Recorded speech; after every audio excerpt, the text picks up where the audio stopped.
Arms licence के case में enforcement directorate ने प्रॉपर्टीज को आज अटैच किया है और ये प्रॉपर्टीज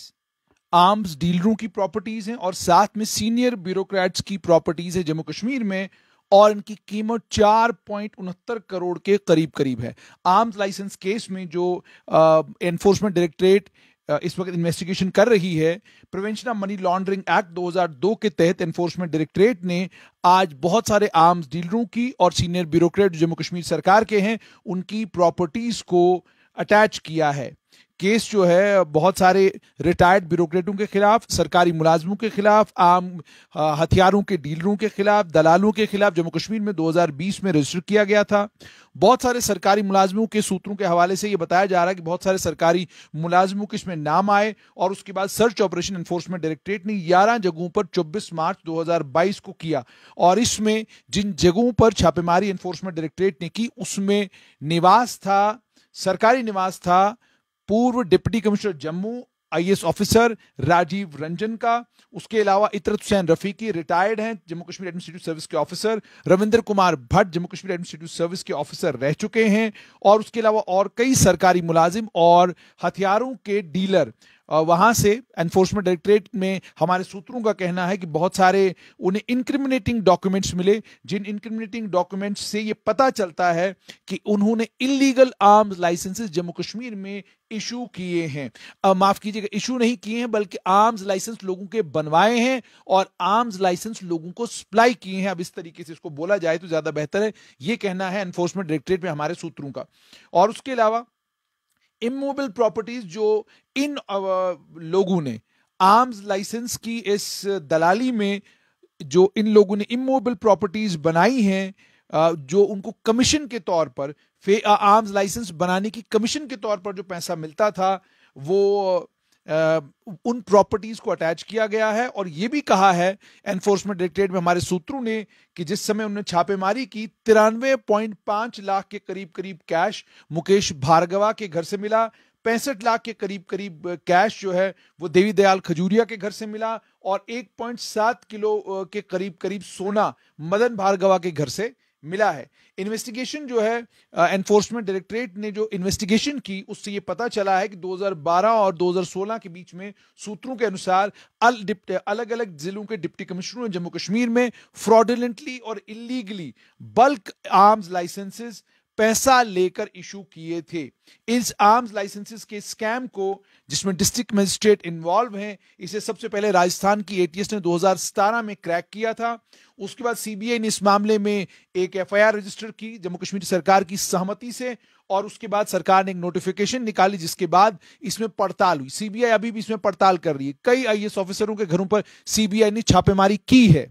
और जहां तक एनफोर्समेंट डायरेक्टरेट में हमारे सूत्रों का कहना है कि कुछ और आईएएस ऑफिसर हैं जिनके घरों पर आने वाले दिनों में छापेमारी हो सकती है। हालांकि सीबीआई ने उनके घरों पर छापेमारी की, सीबीआई ने उन्हें छापेमारी के बाद ऑफिसरों ने यह क्लेम किया कि हमें सीबीआई ने क्लीन चिट दिया है, लेकिन एनफोर्समेंट डायरेक्टरेट का यह मानना है कि सीबीआई किसी को क्लीन चिट देती है या नहीं देती है, हमें उससे कोई लेने देना नहीं। हमें prevention of money laundering act 2002 के तहत जो हमारा मैंडेट है उस मैंडेट के अनुसार काम करना है। हम उन तमाम ऑफिसरों के घरों तक जाएंगे, उनके निवासों तक जाएंगे जो ऑफिसर आर्म्स लाइसेंस के इस केस में इन्वॉल्व हैं। इन्होंने कहा किसी को भी बख्शा नहीं जाएगा, इंश्योर किया जाएगा कि अगर कहीं पर भी पैसा लेकर लाइसेंस बटोरे गए हैं उन लोगों को बख्शा नहीं जाएगा। उसके बाद यह भी कहा गया है, सूत्र ये भी कह रहे हैं कि जब छापेमारी हुई तो राजीव रंजन जो उस समय डीसी कुपवाड़ा थे उनके घर पर छापेमारी हुई। इतरत हुसैन रफीकी रिटायर हो चुके हैं, उस समय डीसी कुपवाड़ा थे। गज्जन सिंह ये judicial clerk DC office Kupwara में थे, और उसके अलावा तारिक अथर बेग ये जुडिशियल ऑफिसर थे उस समय कुपवाड़ा में। इन्होंने बहुत सारे डीलरों के साथ, ब्रोकरों के साथ मिलकर, जिनके नाम भी दिए गए हैं, सूत्र ये बताते हैं उन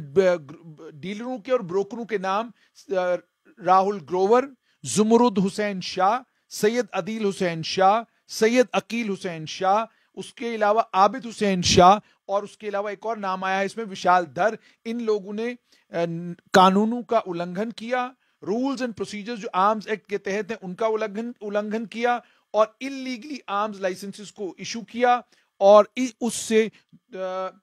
बहुत सारा पैसा जमा किया।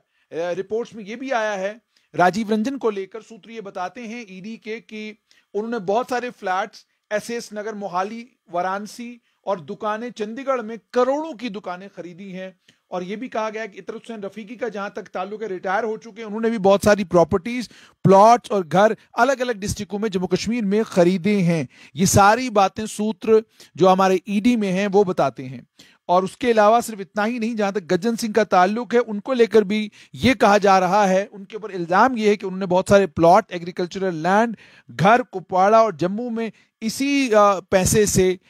खरीदा, जो पैसा उन्होंने arms licenses, illegal arms licenses को बेचकर उन्होंने जो ये पैसा जनरेट किया। उन्होंने कहा कि उन्होंने डिप्टी कमिश्नरों के साथ और एडिशनल डिप्टी कमिश्नरों के साथ मिलकर ये सारा काम किया है और यहां से पैसे जमा किए हैं। अब ये कहा जा रहा है कि 16 प्रॉपर्टीज आईएएस ऑफिसर्स की और कुछ सरकारी मुलाजमों की, आम डीलरों की, ब्रोकरों की अटैच कर दी गई हैं। इन जो ये प्रॉपर्टीज अटैच की गई हैं, ये prevention of money laundering act 2002 के तहत की गई हैं और इस मामले में पड़ताल और चल रही है। फिलहाल जो ईडी में हमारे सूत्र हैं उनका ये कहना, ये सिर्फ कुपवाड़ा डिस्ट्रिक्ट तक अभी इन्फोर्समेंट डायरेक्टरेट की जो जांच है वो महदूद है। सिर्फ कुपवाड़ा डिस्ट्रिक्ट से जो लाइसेंस, आर्म्स के लाइसेंस इशू किए गए हैं, जो लोग उसमें इन्वॉल्व हैं, जिन लोगों की इन्वॉल्वमेंट नजर आ रही है, उन्हीं लोगों की प्रॉपर्टीज अटैच की गई हैं, उन्हीं लोगों के खिलाफ कार्रवाई हुई है। ईडी का यह कहना है बाकी जिलों से जो लाइसेंस इशू हुए हैं उनमें भी वो सबूत की तलाश में हैं, कंक्रीट क्रेडिबल एविडेंस की तलाश में है। जब कंक्रीट और क्रेडिबल एविडेंस उनके हाथ में आएगा तो किसी दिन आपको सुबह जागेंगे तो आपको यह पता चलेगा कि कई और आईएएस ऑफिसरों के घरों पर छापेमारी हुई है, उनके घरों से नकदी और इनक्रिमिनेटिंग डॉक्यूमेंट्स जो हैं वो बरामद किए गए। इसी तरह की खबर उस वक्त आती है जिस समय ईडी या सीबीआई जो है वो छापेमारी करती है। सीबीआई ने छापेमारी की, उसके बाद से लेकर अभी तक सीबीआई बिल्कुल खामोश है, कुछ नहीं कहा सीबीआई ने आर्म्स लाइसेंस के मामले में कि मामला कहां पहुंचा है, कितने लोगों के खिलाफ उन्होंने कार्रवाई की है, कब तक ये कार्रवाई जो है वो मुकम्मल होगी। खामोशी है सीबीआई की तरफ से। सीबीआई एक सरप्राइज देती है, अलग अलग जगहों पर जाकर छापेमारी करती है और उस छापेमारी के बाद बहुत हू हल्ला होता है और हू हल्ले के बाद तमाम बातें वो खत्म हो जाती हैं और उसको लेकर, छापेमारी को लेकर कोई बात नहीं होती और ऑफिसर भी बेफिक्र हो जाते हैं कि अब हमारे खिलाफ जो सीबीआई कोई आगे पड़ताल करने वाली नहीं है। लेकिन चूंकि ईडी की पड़ताल शुरू हो गई है तो ईडी की इस पड़ताल में आज जो ये अटैचमेंट हुई है प्रॉपर्टीज की, हालांकि जितने लोगों की प्रॉपर्टीज अटैच हुई है इन्हें हक है, ये कोर्ट में जाकर इस सब को चैलेंज कर सकते हैं, लेकिन प्रॉपर्टीज को अटैच करना साफ तौर पर यह दर्शाता है कि एनफोर्समेंट डायरेक्टरेट के पास एविडेंस होगा, जिस एविडेंस की बुनियाद पर उन्होंने आगे बढ़ना अब शुरू किया है। एनफोर्समेंट डायरेक्टरेट इस मामले को लंबे समय से देख रही थी, लेकिन एनफोर्समेंट डायरेक्टरेट ने पिन पॉइंट एक्यूरेसी के साथ यह बताया जा रहा है कि एक डिस्ट्रिक्ट को फिलहाल लिया है, अपनी जांच, अपनी पड़ताल सिर्फ एक डिस्ट्रिक्ट तक महदूद रखी है। अगर उन्हें इस एक डिस्ट्रिक्ट में पड़ताल मुकम्मल करने के बाद अगर वाटर टाइट केस बनता है, उसके बाद ईडी जो है वो और कई डिस्ट्रिक्टों में छापेमारी कर सकती है। और एक पूर्व एडवाइजर भी हैं जिनको लेकर ईडी के पास एक शिकायत गई है, उस शिकायत को भी ईडी देख रही है, उसमें भी ईडी जांच, उसमें भी ईडी कोशिश कर रही है कोई एविडेंस शिकायतकर्ता जो है वो ईडी के पास एविडेंस पहुंचाए ताकि उस एविडेंस पर फिर ईडी काम करना शुरू करे। खबर इस वक्त की बड़ी यही है कि एनफोर्समेंट डायरेक्टरेट ने आज पूरे दिन प्रॉपर्टीज अटैच की हैं और इन प्रॉपर्टीज की कीमत 4.69 करोड़ है और ये प्रॉपर्टीज आर्म्स लाइसेंस के मामले में, ये प्रॉपर्टीज आर्म्स लाइसेंस के मामले में अटैच की गई हैं। और आपको यह भी मैं बताऊं कि 16 प्रॉपर्टीज हैं आईएएस ऑफिसर्स की, सरकारी मुलाजमों की, आर्म्स डीलरों की, एजेंटों की, ब्रोकरों की, जिन 16 प्रॉपर्टीज को आज अटैच किया है। गंभीरता आर्म्स लाइसेंस को लेकर एनफोर्समेंट डायरेक्टरेट गंभीर हुआ है और तय किया है एनफोर्समेंट डायरेक्टरेट ने कि आर्म्स लाइसेंस के इस मामले में जिस सिमत सीबीआई अभी तक गई नहीं, जिन लोगों से सीबीआई ने पूछताछ अभी तक की नहीं, हम उन तमाम लोगों से पूछताछ करेंगे। पूछताछ सरकारी कर्मचारी से भी होगी, जुडिशियल क्लर्क से भी होगी, दलालों से भी होगी और एजेंटों से भी होगी, जिन एजेंटों ने, जिन दलालों ने ये लाइसेंस बनवाए हैं। अब देखना यह है कि जो एविडेंस कलेक्ट किया है ईडी ने, क्या वो एविडेंस कल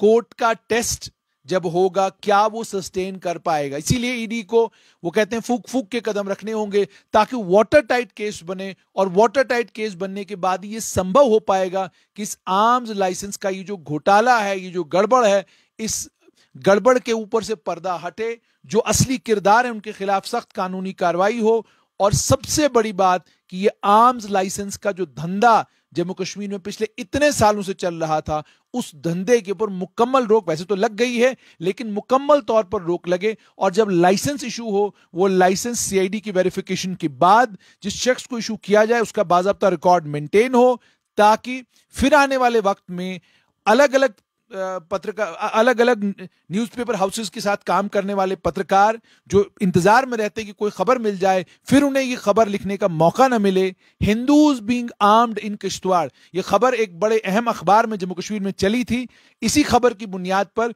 जब पड़ताल आगे बढ़ी तो पता ये चला कि किश्तवाड़ में आर्म्स लाइसेंस तो इशू हुए हैं, लेकिन किश्तवाड़ के लोगों को नहीं, बल्कि आसाम और अलग अलग राज्यों में रहने वाले लोगों को इशू किए गए हैं। और इशू किसने किए हैं वही पड़ताल चल रही है। पड़ताल खत्म होगी तो तमाम किरदार जो है वो सामने आ जाएंगे।